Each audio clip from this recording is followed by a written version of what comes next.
COVID-19 মহামারীর ৫ বছর পর চীনে আবারও নতুন একটি ভাইরাসের প্রাদুর্ভাব দেখা দিয়েছে। হিউম্যান মেটানিউমো ভাইরাস দ্রুত ছড়িয়ে পড়ছে বলে খবর পাওয়া গেছে।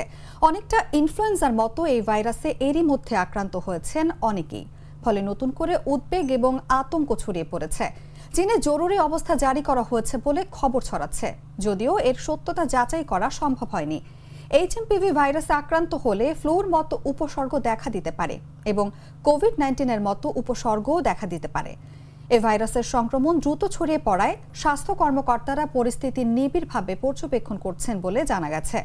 বিশেষজ্ঞদের অনেকে আশঙ্কা করছেন যে এই ভাইরাসের কারণে নতুন করে মহামারীর উদ্ভব হতে পারে। তবে এইচএমপিভি মহামারী আকার ধারণ করবে কিনা সে বিষয়ে এখনই স্পষ্ট কোনো বার্তা দেওয়া সম্ভব হচ্ছে না।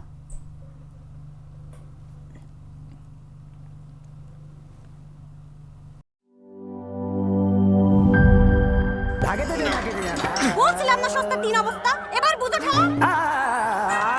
ভালো টিউবওয়েল যে কেন না এবার বোঝো মজা। আগেই কইছিলাম দেশেরা আরএফএল টিউবওয়েল নাও। এবার আর ভুল নাই, আরএফএল ছাড়া উপায় নাই। অল্প চাপে বেশি পানির জন্য আরএফএল।